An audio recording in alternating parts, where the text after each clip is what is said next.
ఏపీని Guillain బారే syndrome tension పెడుతుంది. క్రమంగా కేసుల సంఖ్య పెరుగుతుంది. అలాగే మృతుల సంఖ్య కూడా పెరుగుతుంది. జీబీఎస్ బారిన పడి ఇప్పటివరకు 3 చనిపోవడం టెన్షన్ పెంచుతుంది. మహారాష్ట్రను వణికించిన జీబీఎస్ వ్యాధి ఇప్పుడు ఏపీలో చాప కింద నీరులా విస్తరిస్తోంది. కేసులు క్రమక్రమంగా పెరుగుతున్నాయి. నిత్యం ఏదో ఒక చోట లక్షణాలతో బాధపడుతున్న వారు కనిపిస్తున్నారు. జీబీఎస్ బారిన పడిన వారిలో ఇప్పటి వరకు 3 చనిపోయారు. దీంతో ఆందోళన పెరుగుతోంది.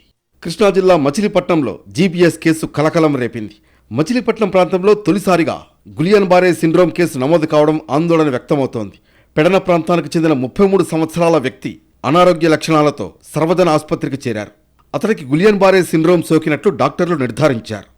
కర్నూలు జీజీహెచ్లో జీబీఎస్ కేసు నమోదైంది. 44 ఏళ్ల మహిళకు వ్యాధి నిర్ధారణైంది. జ్వరం, కాళ్ల నొప్పులు, నీరసంతో ఆసుపత్రిలో చేరింది ఓ మహిళ. ఏఎంసీలో బాధితురాలకు చికిత్స అందిస్తున్నారు వైద్యులు.